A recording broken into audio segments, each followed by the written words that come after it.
Adventure, fitness, nutrition, and culture. Broadcasting live from Louisville, based in San Diego, California, this is Lionheart Radio, your active lifestyle headquarters.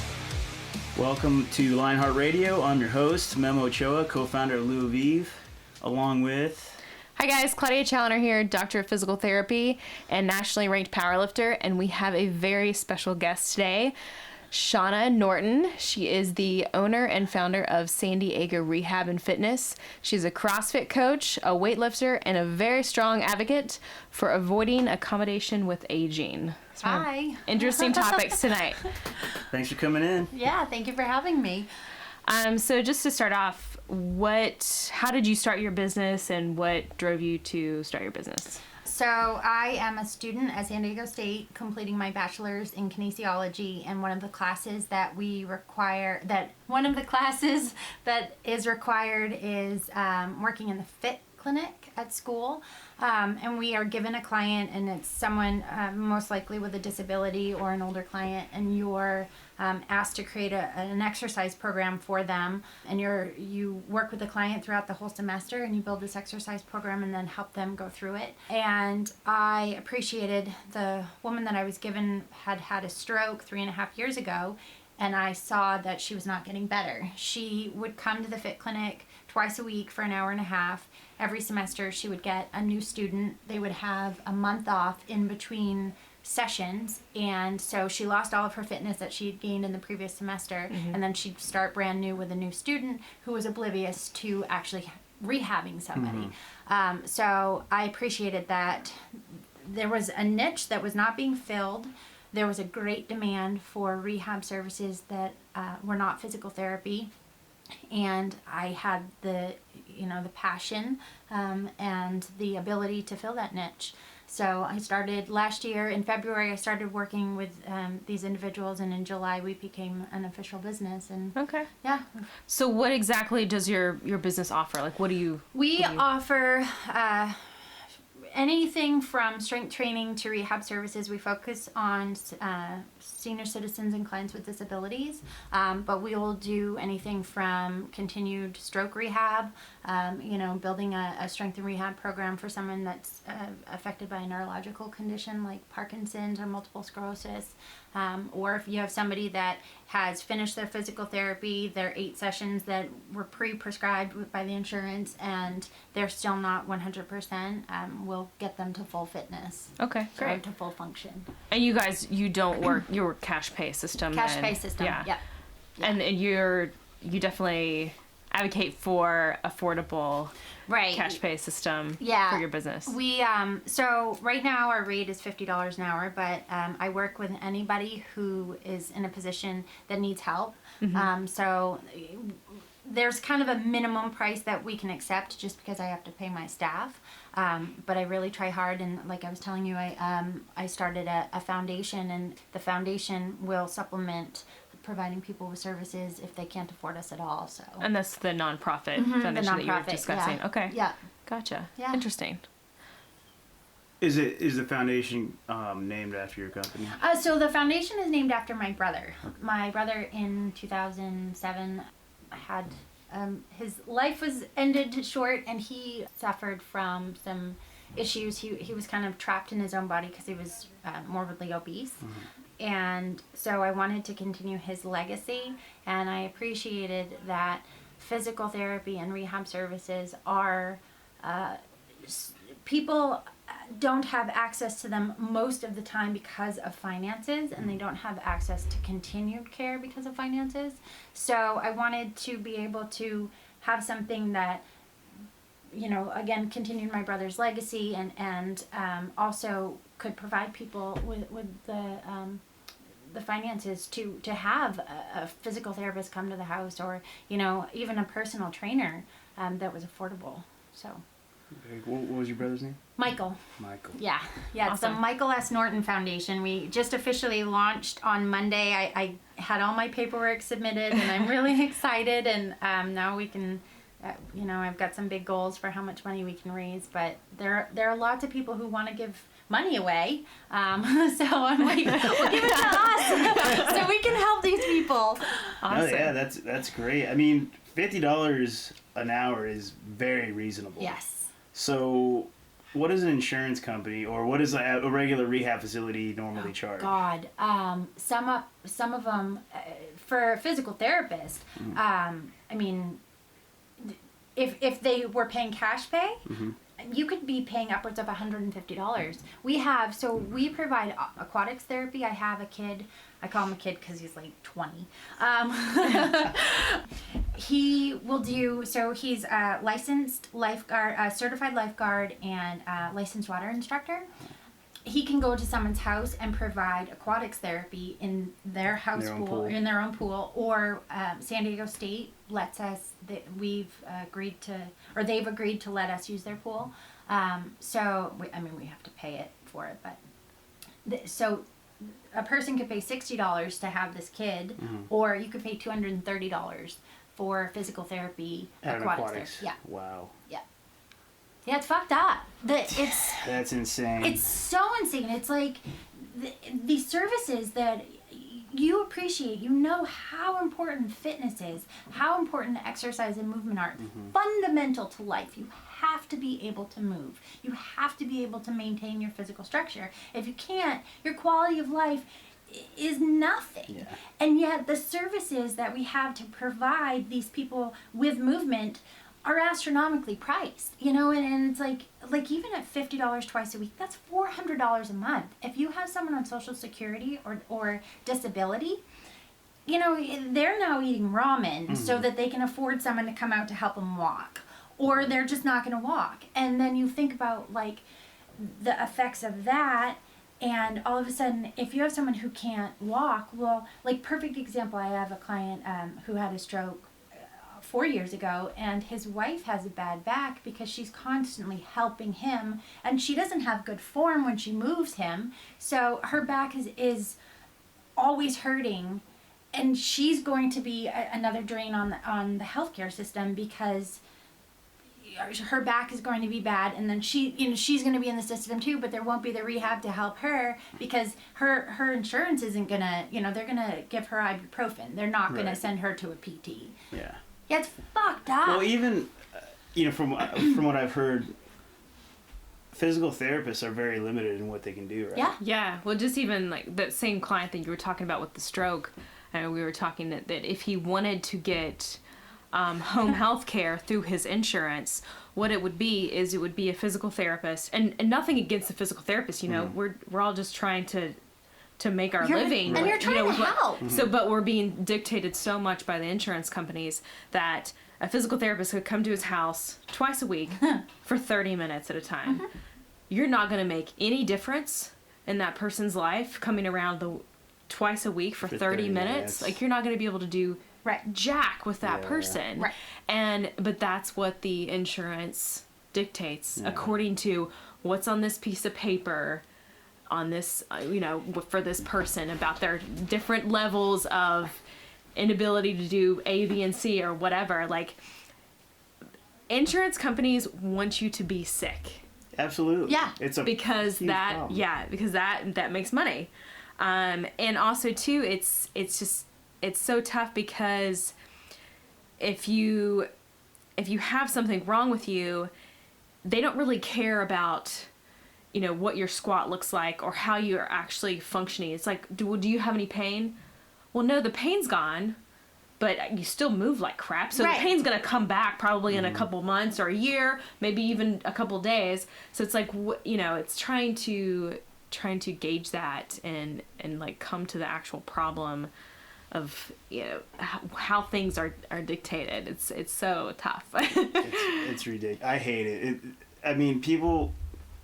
A lot of people are always complaining about insurance and the Obamacare and this and that, but the real problem lies in the medical industry. It is much deeper. That's where we need to start. Yeah. We're a fix-it system. Yeah. We're a system designed. We were never really built on prevention. We're completely built. So you're talking about the 30 minutes. The lady you met, little Filipino lady. Okay, yeah. Lady. Okay, so she's the cutest lady on the friggin' planet. She's 92 years old, right? She was having a physical therapist that the insurance gave her. They were coming out twice a week for 15 minutes.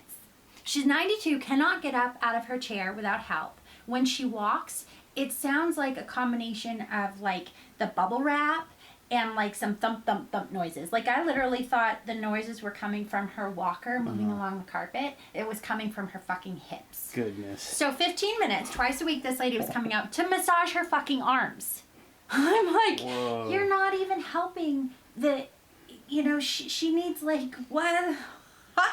And then they stopped. Yeah, and then they stopped having her come out because she got a prescribed amount. And it's like, what do you think? Like, how do you think this is going to help this woman? Do you think there's anything being done out there to kind of... Yeah, me. Oh. And Claudia. Yeah, And I mean, Susan definitely and Teresa at the, lower level, I guess, not saying that you guys aren't doing, big things Right. with what you do, but, I mean, the medical industry is just so gigantic. I think there has been some different changes with going to more of the preventative care. Kelly Surratt's done a great job about kind of leading that path and stuff, and more about self-maintenance and preventative care, fixing movement before you have pain, or fixing movement before A, B, and C fall apart or whatever. But that's more of our generation, or the generation a little bit younger than us. That's these people that are already 60 years old or 70-year-olds. Like, they weren't taught anything of how to move or how to squat or how to do any of that stuff when they were younger. So they've been doing these poor movement patterns like this their whole lives. So the problem is so ingrained that, but this is a huge patient population that needs help. They need help so bad, and it's not being addressed appropriately. Yeah. So I think there has been making some more progress for these younger generations that are learning how to move a little bit better and stuff, which is great, but that's not really making a whole big difference for these older population that's been doing something for their whole lives. Right. And it's sorry. No, go ahead. It's like what I was asking you about your mom. We, the younger generation, we are just as much a part of the problem, because if you're a good kid and you love your parent, as your parent gets older, you're going to help them. Mm-hmm. Don't worry, Mom. Stay sitting down. Mm-hmm. I will get whatever you need. Don't worry. Don't get up. Let me bring your dinner to you. Don't get up. I will walk the dog. Don't get up. Don't get up. And all of a sudden, you turn around and your mom can't get up. Mm-hmm. Because you told her to sit there, and you loved her to death because you were helping her. And we take away all of their reason to move, and we think we're helping them. Don't worry, I'll get the groceries for you. Don't worry, I'll carry that heavy thing.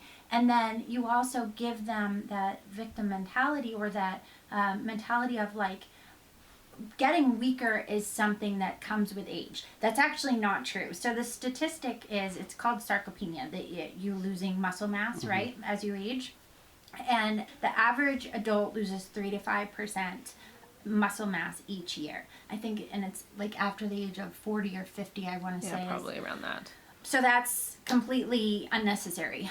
We would lose about 1 to 2% if we demanded physical exercise and strength training on a regular basis up until the time we died, right? Mm-hmm. But so I got one of my clients, she is in her 70s and she has scoliosis.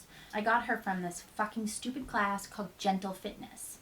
You can't get up, your balance sucks, you have no strength. Sit in a chair, and here are your 2-pound dumbbells, and let's give you this good feeling that you exercised for an hour. You didn't fucking exercise. Like, a 2-pound dumbbell is equivalent to what in your life? Yeah. And it's like, so they're just swindling this poor lady. Yeah, because it makes them feel like they're exercising. And I will say, yes, they're doing something, but you've like, I literally was making her do heavy carries, quote unquote. I was giving her 15-pound dumbbells in each hand, and I said, no, you're gonna walk with these. And she was so funny. The first time I did it, like I didn't just hand her the 15s. I worked, we worked out. We started at 5 and then went to 8. I'm not that mean. But the first time she had 15s in her hand, she said, I feel like I'm walking with a ball and chain on my foot. And because it was so heavy for her. And I said, Joyce, when you were in your prime, you had a toddler on one hand and you had 30 pounds of groceries in the other, and you did it without any issue. But we are told that we're going to get weaker as we get older. We are told that weakness is part of the aging process, and we are told to accommodate our age. If you have 30 pounds of groceries in the car, instead of making 2 trips, now you make 3 trips, and now you make 4 trips, and now you ask your neighbor to help, and then you have the food delivered, and the next thing you know, you're stuck in the house and can't get your fucking groceries out. Yeah. And it's like, you don't actually have to be like that, or your balance is shit. And they all say, well, I never had to practice my balance when I was a kid. No, because, when you were 30 and you had the toddler, you're bending down to put the toddler's shoes on, and you're jumping and spinning to get up to react to the next thing in life, and you're constantly challenging your balance system. Well, if you take all of those challenges away, our body adapts. Our body adapts to the moment, and your adaptation is you lose it. It is true, if you don't use it, you lose it. You will lose it. Yep, 100%. Yeah. And so, the conversation needs to be, what can I do now to fix where I'm at, and what do I do to prevent myself from further deterioration? And let that 100-year-old marathoner not be the exception, but let them be the rule. Not put them on the fucking cover of the newspaper because they're they're some amazing thing. Let it never even make the news because everybody's doing it. Yeah. Yeah. I agree. Yeah, it's... But yeah, I mean, and you also have to, look at our society as a whole. I mean, you can go through your entire day for the majority of the population, and you're never going to get lower than a 90-degree position with your hip or knee, into a squat position. I never even thought about that. You could probably get by with your day with walking from around your house to your car.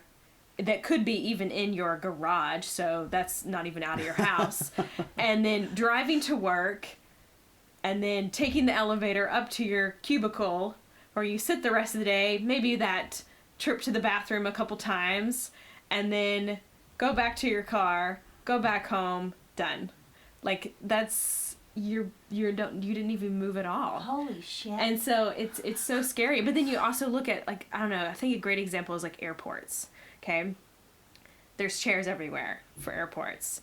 There is these what are those, the walkways that move? Moving escalators. Yes. Yeah. Okay, those ones. Okay, so those are fun though. Because we walk really fast on them. Those are fun. Those do make me feel fast. Yeah.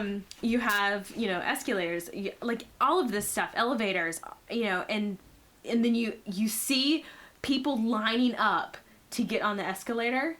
And then the stairs are bare. Dude, that's how it is at school. At San Diego State. These little shits, they're in their 20s, and there's 5 of them waiting to fucking use the elevator to probably go up 2 flights of stairs. Yeah. And it takes every ounce of self-control I have not to go, you get up those stairs right now. You walk, because you are not helping anybody. Yeah. But that's the thing, it's about you accommodate to the situations around you. If there is chairs in the doctor's waiting room, you're probably going to sit down. And you're going to sit down for that 20 minutes or hour and a half, however long, your doctor takes to get you in there. Or, if an escalator or elevator, sometimes it's even hard to find the stairs. If you do want to take the stairs, it's in the kind of this dodgy, backlit area, Yeah, you can get sketched sometimes. It's not accessible for, even if you do want to make that choice, it's the inconvenience, of actually choosing that. It's funny you said that. So I was at the County of San Diego Health and Human Services, and you cannot use the stairs. You have to have a key, a key card, to get up the stairs. I tried to use them, and they're like, yeah, no. And I'm like, that is fucked up. This is the Health and Human Services Department, and I can't be healthy. Yeah. Like, You're preventing me from getting my fitness on. And it's really funny because they called it, what did they call it? It was some, like, something area, like some, not respite area or something. The stairwells were someplace. The perception I got was where you would escape to if something bad was going on. But I'm like, yeah, but no one, you can get in, but like not everyone can get in. So how is this like a safe? Yeah, it was really weird. I'm like, I don't understand how you can't just use the stairs. That's funny. Yeah, it was kind of. Yeah, our society is fucked up. Well, it's definitely the norm, like you were saying, or both of you were saying, that little by little you are noticing that people are changing to be a little more active in their daily routine, which is good. Yeah, and I think, your company, Shawna, is more about for that aging population. Mm-hmm. Absolutely. But, so this might not be an aging population, podcast listeners, but we all have parents. Yeah. We all have neighbors. Yeah. We all have, teachers or whoever it might be. So, be an example for them instead of maybe just like telling them, hey, you should do A, B, and C. Maybe do it with them or like, promote that. If you work with someone that's a little bit older or something in the office, maybe promote like a walk at lunch or something instead of just like, hey, you should probably do this or you need to do that, because that doesn't necessarily work with everyone. I mean, you got to know who you're talking to with that kind of stuff. So that's part of so when I think of like, I've been reading all these business books and you're supposed to set all these goals, and one of the ones, E-Myth Revisited, I don't know if you guys have ever heard that. I think you told me about it. Yeah, it's a great book. It's like on point. And one of the things that he wants you to do is put all these projections in line, like where do you see yourself in 2 years? Where do you see yourself in 10 years? And I put myself all the way out to where do I see myself in 20 years? So I'll be almost 60 in 20 years. And I looked at myself and I thought, I want a foundation that has grown so big and gained so much attention that I've collected so many funds that I can afford to provide like truly personal training services to 20% of the population. I mean, that would be fucking amazing for all of the people who, the ones that are scared to join CrossFit or, or the ones that pay for the 24-hour fitness memberships and never go. And then the 24-hour fitness and Gold's Gym and all those places, they charge like $70, $80. And I'm sorry, I am a personal trainer, but really, like, I could pay $100 or $120 and get a physical therapist, or I could pay $80 and get a personal trainer. Someone with a sheet of paper versus someone with 8 years of education. Like, the price point there, like, personal trainers are amazing, but I think they price themselves out just a little. So, like, I could raise enough money. We as a society could take a lot of our money that we have and put it towards providing people with exercise. And that would make such a huge difference in people's lives, It like the impact on the healthcare system would go down. The impact on caregivers would go down. The caregivers' lives are greatly impacted, and their quality of life is better because they're not caring for people that are broken. It's just, that's like my goal. That's my dream. I'm like, I want to raise enough money to be able to provide movement services to a big group, a big percentage of the population. That'd be great. Yeah. So going back, you mentioned that the average person loses 3 to 5% per year. Okay, and that's if they're just stagnant, not doing anything? Correct. Or, okay. Yeah, that's the average. Yeah, that's the average amount. We're not average no. here. We're not. Yeah. Don't worry, you're good. You just keep squatting and doing some presses and you'll be good. Yeah. But I kind of wanted to get an idea from you. What can, like, just someone do to prevent that? Like, what is like a basic program or a basic movement, or what movements do you recommend people? You have to challenge you have to challenge your body to adapt. So muscle growth is adaptation to stress that's put on it, right? Right. You continue to add load because your body actually breaks down the muscle just like a welder. It breaks down the muscle and it builds it stronger and better because you broke it. So I need to fix it better. They have to, every single person needs to constantly be challenging their body. That's why when the old person says, I walk, I'm like, that's great. You need to walk. But you need to actually challenge your body to make muscle because it's breaking it down. You have the capacity. You have the capacity until you are in the grave to make new muscle. You never stop making muscle. You lose more, but you never stop making it. And that's the other thing, like, I am not an advocate for ladies getting really thin when they get older. You know, we have so many women that get too thin. Well, the more body mass you have, the more lean muscle mass you have to move that body weight. Does that make sense? So, like, maintaining a healthy weight is actually really important for a woman as she gets older. And then, using real weights, like 10, 15, 20-pound dumbbells at the very least, and using them constantly. And when those get easy, then you have to add more weight. Just that. That's more weight. So, like a farm. So, say someone who you're starting off with someone who just walks. Or drop the 2-pound dumbbells. Hey, start. Get rid of those things. Right. Yeah. So I love farmer's carry. I make a lot of people at work do them, and But they it's hate me for them. But I'm like, hey, especially for the older person, like, you're carrying groceries, you're gonna carry stuff around the yard, you're gonna carry buckets, like, balance, core stability, shoulder stability. Amazing. Back. Perfect. Yeah.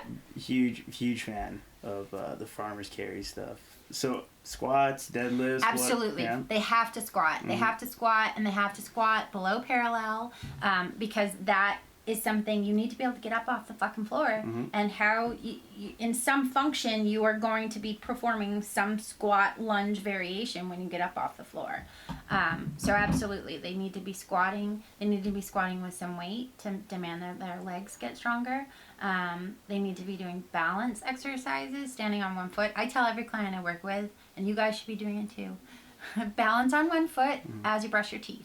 It's a perfect opportunity to spend, like, I have a Sonicare toothbrush. It's and it beeps for quadrants, right? So I do 1 foot for the upper quadrant, which ends up being a minute, and 1 foot for the bottom quadrant, which ends up being a minute. And then I've gotten up now to where I can balance on a good day for 30 seconds with my eyes closed, which is really hard. That is hard. Yeah. But We're gonna test you afterwards. And I mean, you have the proprioception to brush your teeth with your eyes closed. Like, you get that feedback, so you don't actually need to look in the mirror. You know what it feels like. So it's a perfect opportunity to practice. My mom said to me, she's like, Shawna, she goes, it's hard enough to brush my teeth. Now you want me to do it on 1 foot? I'm like, well, yeah, I do. So I don't want you to fall. And she says, like, they turn their heads too fast, and they lose balance because they spin too fast. And I'm like, she's telling me this. My mother is 67, and she's telling me this. I'm just like, no, I'm not going to be coming home because you have a fucking broken hip. You know, it's just, it's preventable. Falls are preventable. 100%. Yeah, so balance exercises, farmer's carries, lifting the coffee pot. I had a client that told me that the coffee pot was getting heavy. I'm like, all right, we're upping your dumbbell regimen. I'm like, that's bullshit when the coffee pot gets heavy. Get on them hammer curls. Yeah. That's awesome. Yeah, do you have other exercises that you would... Well, just wanting to know, like, from the physical therapy standpoint, like, you know, these are all important things, but making sure that the client or the person, or, you know, like, if you're listening to this for your mom or something, that they can do it. You know, if they've had, like, a total knee replacement or something like that, and you're like, okay, well, they need to squat below parallel. Maybe not quite yet, you know, like what I'm saying, like, so just make sure that, or, you know, if they have some kind of comorbidity that is gonna prevent them, or you need to take some other factors in, you know, regarding if you want to have them, like, walking with some heavier weight with farmer's carries, you're just keeping those things in mind and making sure that you're being safe about it. Like, I'm all about not accommodating and making it challenging for the person, but you also want to make sure that you're like looking at comorbidities and looking at the person's overall health, seeing what kind of baseline you're starting off with. And then also like looking at their range of motion, their movement patterns, because you might have to modify for a little bit until they can squat below parallel. Because I think that's totally functional. That is so important. And then that kind of leads into, toilet health. Like we go, we go into like, in a lot of other countries, they are encouraged to squat below parallel because that's where how you have to use the bathroom. Right. Because you have to squat to a hole in the ground. So you're getting below parallel every single day. It doesn't matter how old you are, you're doing it. Right. Because you've got to go to the bathroom. And here, what happens is as you get older, has anyone been into a hospital? Yeah, they're like 10 feet high. Like my legs dangle. Seriously, off the ground, I don't like that. I'm a little legit. guy. Okay. So that's accommodating, because we can't squat low enough. So let's just keep raising the seat height. But then that's not good for bowel health either, because that's closing in your, it's not allowing for your colon to actually relax. So and you're not going to squatty potties and exactly. Yeah.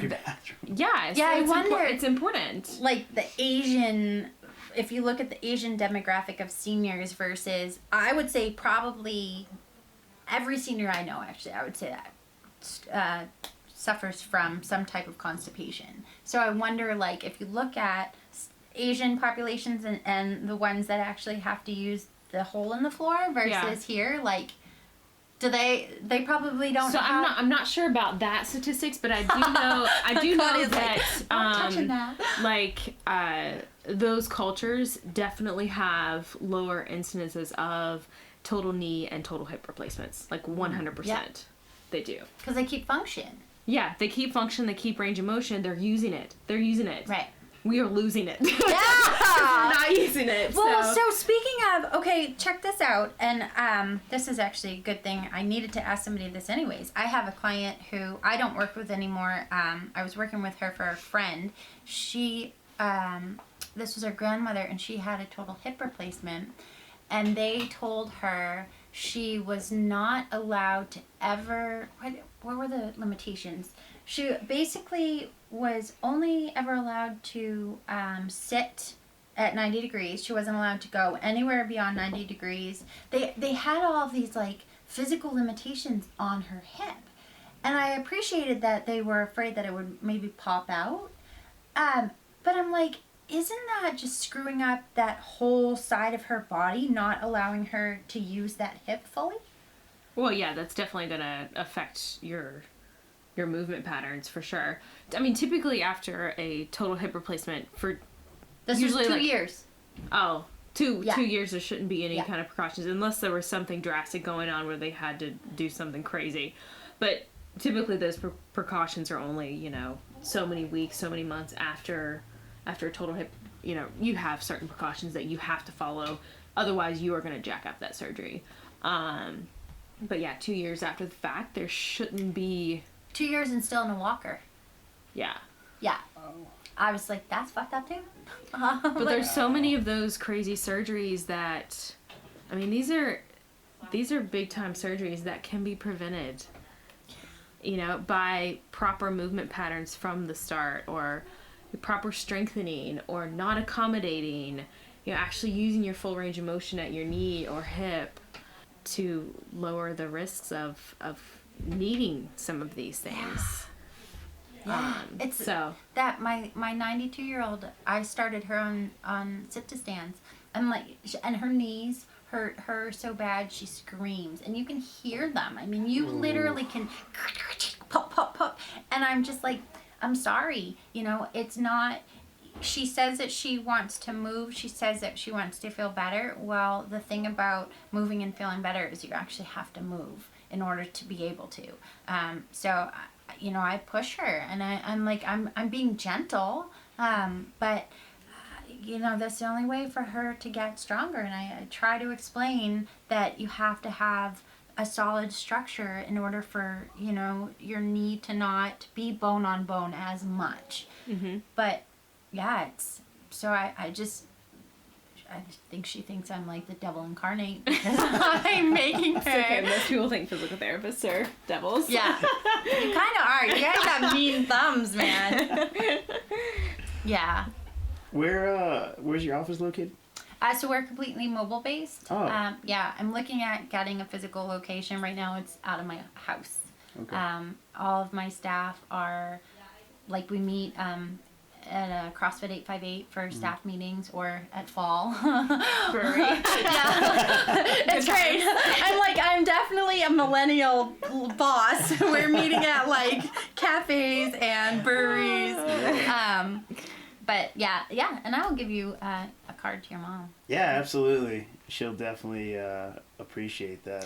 I'll send her over, or have you guys come over. Yeah, and it's hard. What you were talking about earlier. Our parents don't want to listen to us. How old are you? Do you mind? 34. Okay. In your mom's eyes, you're 12. Yeah. You know nothing. And you could not ever give her any advice that she would actually take, for the most part. I mean, like, if it's a computer thing, it's funny. They default always to, like, fix the computer, fix my phone. But if it comes to, like, money or health or anything like that, I've been in the fitness industry now for 6 years, and my parents have only started in the last maybe 2 years actually listening to what, and it's funny because a lot of times they'll say, oh, well, I heard on this, news station, or I saw it in this magazine. I'm like, I told you that fucking 6 years ago. I told you that, but no.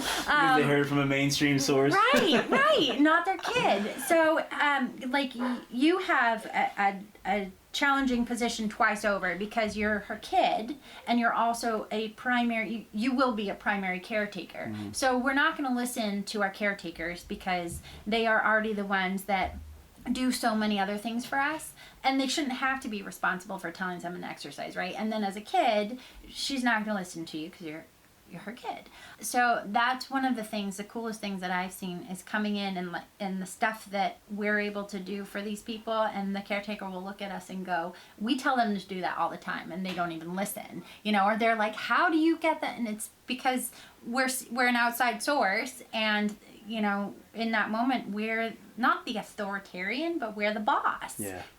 So yeah, it's don't think that she's not listening to you. Oh, no, I think she's actually been pretty receptive to what I've been telling her lately. Like you said, she came in, awesome. She had surgery, I don't even think a year ago. So her ankle mobility is, like, not there right now. And I said, okay, what can you do? Show me a squat. And she actually did a squat that, most people can't, get to. Like, I'm like, dude, that squat's beautiful. Start doing like 100 of those a day. You'll be good. Yeah. And she's like, oh, really? I'm like, yeah, just do that up and down. Do like 50 to 100, like whatever. Just if it feels good, keep doing it. Then stretch out afterwards. Right. Do lunges. I'm like, hey, do some lunges. Just make sure your ankle isn't feeling weird. If you feel some pain, just stop. I mean, I'm not a pro, but just move. I'm like, she went home and started doing all kinds. I gave her like a mobility ball that she could work that's with. Awesome. And she's like, oh, okay, I never thought of this stuff. I'm like, yeah, hey, I'm new at this stuff too, so, and I still don't like doing it. No, I know. Every time. I do. Yeah, you have to do it. You do have to do it. I know my mom, she started doing a class, so they're in Maine, and they started doing a class last January, so January of 2016, on base, and it's like a CrossFit-esque kind of class, so they do often EMOMs, and it's a 30-minute class, and then they have yoga afterwards. And she's so funny because she has bad knees. Long story that I'm not going to go into, but I'm partially responsible for one of those bad knees, and then the other one by default is bad because she had favored that knee for so long. But she's been doing this class, and her knees are feeling so much better. That's great. Yeah, and she'll probably need replacements at some point. She had a torn ACL on one knee, but because she does squats and kettlebells and lunges, and she didn't think that she could. And she was like, I took her in, so they started in January, and I'm going to like pat my own back on this. They started because of me, and I was really excited. Her and I took the class together, and she realized that she could do it. And then she dragged my dad. But one thing that she didn't know she could do, and this is something I wish we could tell every older person they can do, is jump. it's something you don't even think about losing, but they lose it. You know, we do box jumps. We are goofs. We play still, right? Because we can, because our bodies are free. Well, they lose that. Their kids grow up. They stop jumping and goofing around because their kids grow up and they don't have any reason to do that stuff anymore. And I put down, those step ups, like the pink and green ones where like they have the one step. Oh, yeah. Yeah, exactly. The ones that everyone keeps trying to jump on and fall over. Oh my god. Yeah. Okay, so I made my mom jump on that, but just the top part of it. And I was like, you can jump. She's like, Shawna, I don't think I can. And I said, Mom, you can. Yeah. You are capable of it. You've just lost that. But that dynamic, that's so important. It's such a fundamental thing to have. And she's so funny because she goes in twice a week and does her jumps. And she always tells me, I go and do my jumps. And it's like, it makes me feel good. Like, she got her jump back. Yeah. Yeah. I wish, don't lose your jump. Like, don't, always jump up on the curb or we don't think about it, but I don't know. That's important. I don't know why it's important, but. Well, now they got all them trampoline parks, so you can actually go to a designated jumping area. Yeah.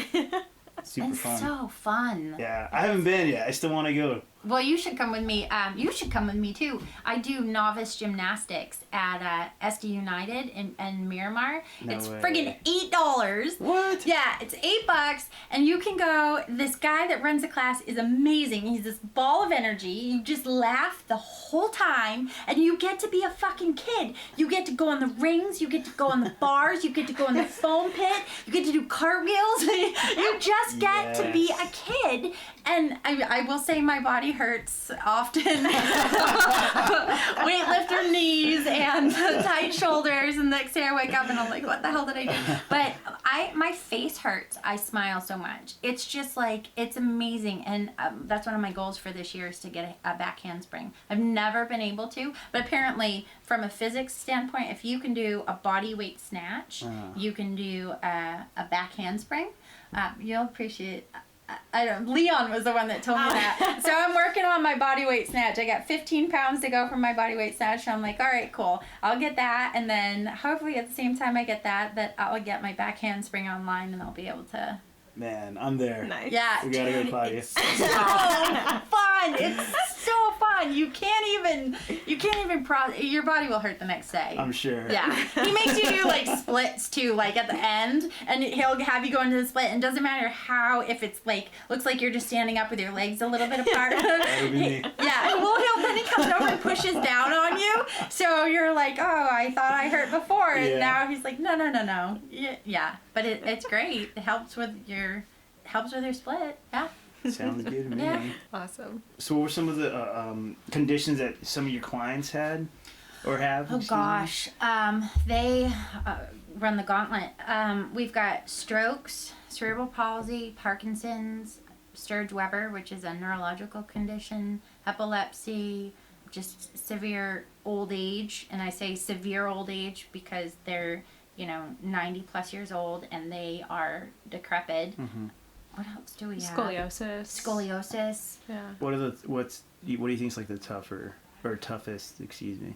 There isn't one that is harder than the other. It just depends on the patient. I think, and Claudia has been an absolute blessing in that regard, because I didn't realize how frustrated I had become. You're giving this client, like, you're a CrossFit coach, right? Yes.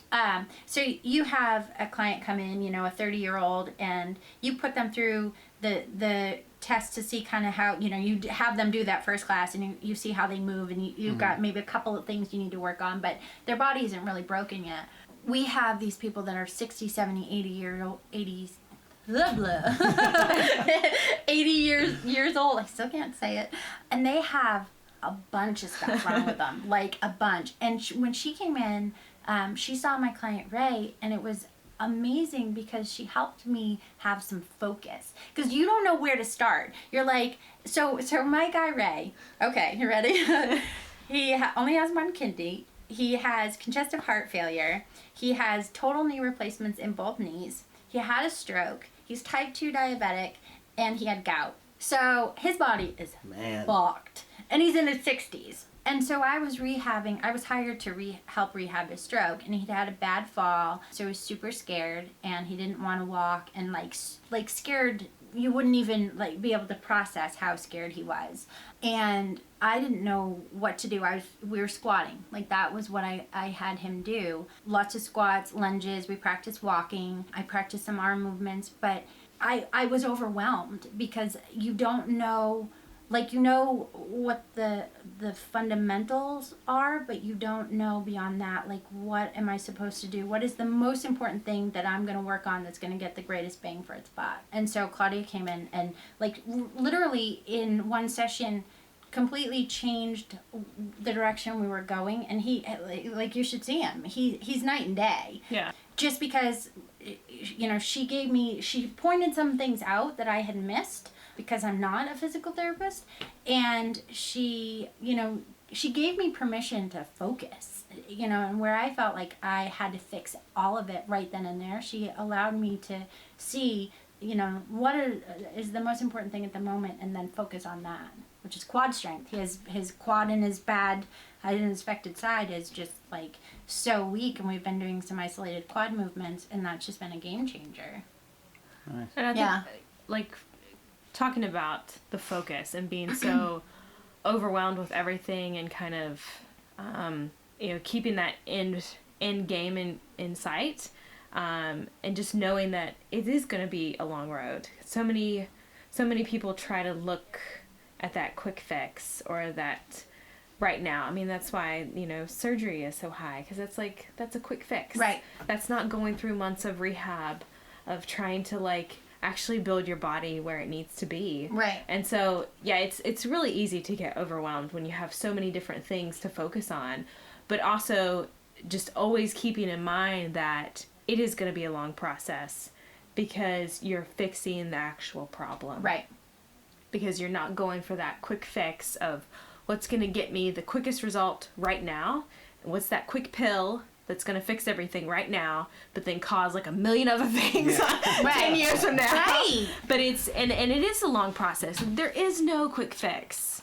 It doesn't exist. Mm-mm. Like, Even so if you it's, get the surgery. yeah, I mean, it's not, so I've it's, avoided surgery before. I Yes. tore my PCL, and they're like, "Oh yeah, surgery." You I'm don't like, need that. No. You don't need it. Yeah. Well, you just told me it's not even an important ligament. It's not. I'm just gonna go do some squats. But $15,000, like Yeah. you're a price tag Yeah, right exactly. there. I'm like, no, I'm going home. Yeah.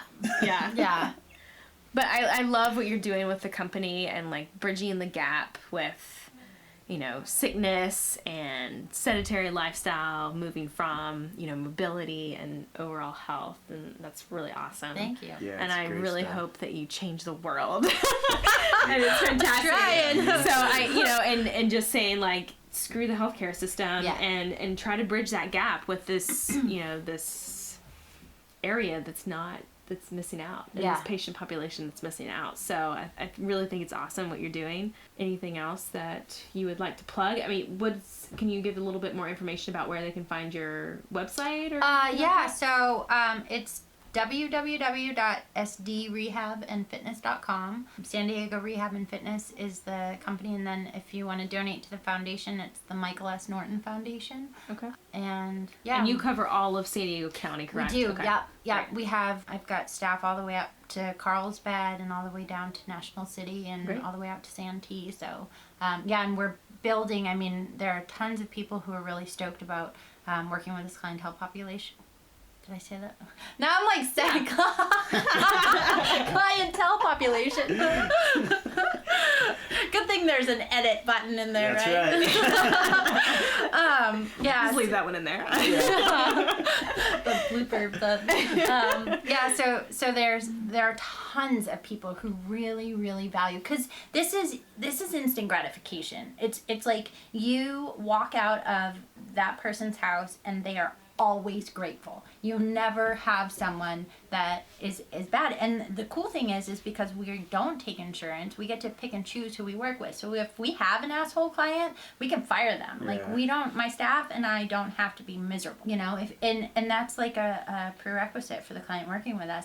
They have to be willing to put in the work. we're not there to put them through the paces and then fix it for them. They have to be part of the process and take responsibility. And it isn't their fault that they're where they are, but they have to take responsibility for their health from here on out. Yeah, totally. Yeah. Awesome. Yeah.